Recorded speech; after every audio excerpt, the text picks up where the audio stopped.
আসসালামু আলাইকুম। আমি কর্পোরেটে থাকতে আমাদের দেশের ইয়াং জেনারেশন যারা, তাদের জীবনের বেশ কিছু পরিস্থিতি, দুর্বিষহ পরিস্থিতি দেখে আমার কাছে মনে হয়েছিল যে আমার এই ইয়াং জেনারেশনের জন্য কিছু করা দরকার। সুতরাং ইংরেজি সাহিত্যের ছাত্র হয়ে বা তুলনামূলক ধর্মতত্ত্বের ছাত্র হয়ে আমি প্রফেশনালি লেখা শুরু করি, কর্পোরেট লেখা শুরু করি। এবং আমার প্রথম সন্তান বা প্রথম বইটা হচ্ছে এক্সিকিউটিভ টু এক্সিকিউটিভ ডিরেক্টর। নামটার মধ্যেই রয়ে গেছে একটা গাইডলাইন যে সামবডি স্টার্টস অ্যাজ এক্সিকিউটিভ এবং ends as executive director or GM or CEO whatever it is. তো এটা অ্যাকচুয়ালি এর মধ্যে আমার ব্যক্তিগত জীবনের যে designation, I started as executive এবং end up as executive director. এই বইটা ভার্চুয়ালি আমাদের দেশের ইয়াং জেনারেশন যারা, আমরা প্রায়ই বলে থাকি যে আমাদের ছেলেমেয়েরা চাকরি পায় না, স্কুল কলেজ ইউনিভার্সিটিতে যারা পড়ে তাদের সেই দক্ষতা নাই, সার্টিফিকেট আছে কিন্তু কর্পোরেট যা চাচ্ছে সেগুলো নেই, যে কারণে চাকরি হয় না। সিজিপিএ যাই হোক না কেন, তার কিছু এক্সট্রা কারিকুলাম অ্যাক্টিভিটি দরকার।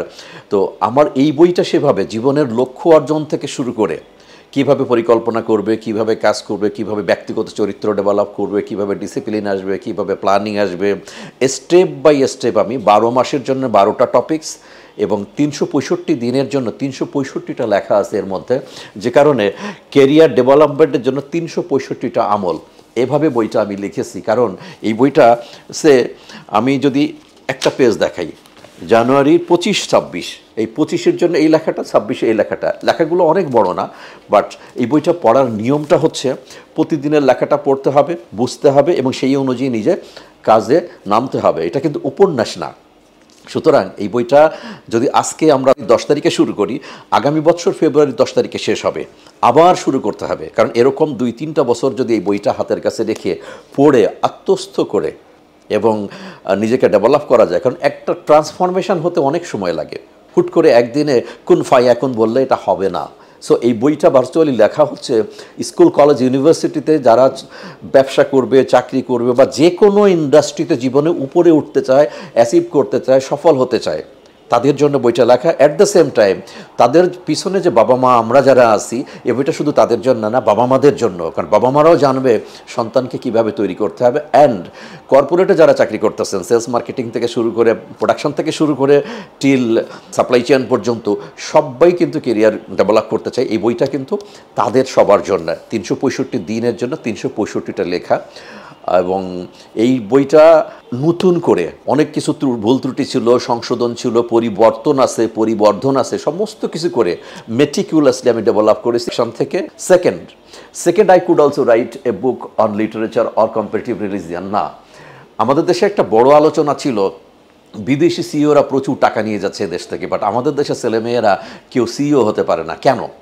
হাজার হাজার কোটি টাকা তারা নিয়ে যায়। তখন আমি যে বইটা লিখি সেটা হচ্ছে রোড টু বিকামিং সিইও হওয়ার রাস্তা। এই একটা বই অ্যাকচুয়ালি এর মধ্যে মিনিমাম 20 থেকে 25টা বইয়ের বিষয় আছে।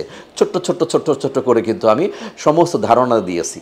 যে কোনো ডিপার্টমেন্টে যখন কেউ কেরিয়ার শুরু করে, উনি কিন্তু জানেন না যে আসলে তাকে উপরের দিকে যেতে গেলে কী শিখতে হবে। বাট একটা বিজনেস যখন চালাতে হয় অ্যাজ সিইও বলতে সিইও হতে পারেন, এমডি হতে পারেন, ডিরেক্টর হতে পারে, এক্সিকিউটিভ ডিরেক্টর হতে পারে, জিএম হতে পারে।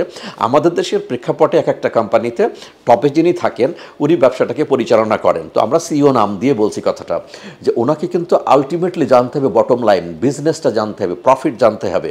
মালিক অনেক কিছু দেখতে চায় না, অ্যাক্টিভিটি দেখতে চায় না, দেখতে চায় তার at the end of the day তার প্রফিটেবিলিটি কী, নেট প্রফিট কত। তো এর মধ্যে আমি সিইও কী জিনিস, কীভাবে সিইও হওয়া যায়, কীভাবে নিজেকে তৈরি করা যায়, কোন ধরনের ভ্যালু অ্যাড করা দরকার আছে, এবং ফিনান্স অ্যাকাউন্টস থেকে শুরু করে ইভেন পজিশন অনুযায়ী বলেছি। আপনি এখন এক্সিকিউটিভ ডিরেক্টর, এটা শিখতে হবে। আপনি এরিয়া ম্যানেজার, এখন এটা শিখেন। আপনি এখন জিএমআই, এটা শিখেন। এইভাবে করে finance, account, HRM, marketing, sales হয়ে অনেক বিষয় এর মধ্যে আমি ইনক্লুড করেছি। বই একটা, কিন্তু একটা বইয়ের মধ্যে দেখবেন যে হয়তো 25টা বইয়ের বিষয় আছে। তাহলে হ্যান্ডবুক আকারে যদি এটা কাছে থাকে, তাহলে আপনাকে খুব সহজে বুঝতে পারবেন যে which subjects I have to learn. Accordingly আপনি শিখে নেবেন, কোর্স করে হোক, কোনো ইউনিভার্সিটিতে যেয়ে হোক, বই কিনে হোক, বা কলিগের কাছে বা ট্রেনিং নিয়ে। This is road to becoming CEO. এটাও পরিবর্তিত এবং পরিবর্ধিত হয়ে আসছে, নতুন গেট আপে আসছে ব্রেনল্যান্ড থেকে। অ্যান্ড এবছরের জন্য আমার একেবারে নতুন বই, যেটা অভিনব বই আমি বলবো, এটার নাম হচ্ছে ফাউজান আজিম, ফাউজুন আজিম, অর্থাৎ সাফল্য থেকে মহাসাফল্য, আমরা জীবনে যেটা অ্যাচিভমেন্ট চাই, সাকসেস চাই, সফলতা চাই, অনেক কিছু কথা বলি, গোলে পৌঁছতে চাই, সব কিছু শেষ কথা একটা টু রিচ সাম হয় কোথাও। বাট আমি দুনিয়ার জীবন এক্সিকিউটিভ থেকে শুরু করে ডিরেক্টর হলাম, সিইও হলাম, অনেক টাকা পয়সার মালিক হলাম, গাড়ি বাড়ি এটা ওটা, মানে কোনো কিছুরই দুনিয়ার যে কোনো দুনিয়াবি উপাচারের কোনো কিছুর অভাব থাকলো না। কিন্তু একটা সময় দেখা যায় মনের মধ্যে একটা দীর্ঘ নিঃশ্বাস থাকা যায়, কোথায় যেন কি একটা বাকি আছে। আমি আমার এতগুলো জীবনে, চাকরি জীবনে 33 বছর প্লাস আরও 7-8 বছর আমার শার্পনার নিয়ে যেটা করেছি, আমি খুব কম লোককে দেখেছি তারা বলে যে আমি সুখী। সত্যিকারের সুখ কখনো পৃথিবীতে হয় না, কখনোই হয় না। এই দুনিয়াটা কিন্তু সত্যিকারের সুখের জায়গা না।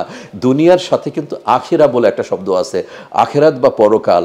এই জন্য দুনিয়ার সাথে আখেরাতকে যখন আমরা ট্যাগ করতে পারি, অল অ্যাক্টিভিটি ইন্নাল্লাযিনা আমানু ওয়া আমিলুস সলিহা, ঈমান আনা এবং আমালুস সলিহা অর্থাৎ সৎ কাজ করা, ভালো কাজ করা, সেটা যদি হয় তাহলেই সেই লোকটা পরকালের জন্য প্রস্তুতি নিয়ে যাবে। কি হবে এটা আল্লাহ রাব্বুল আলামিন জানেন, আমরা জানি না। বাট মনের থেকে আমি জানবো আমরা যে না, I have done something good thing.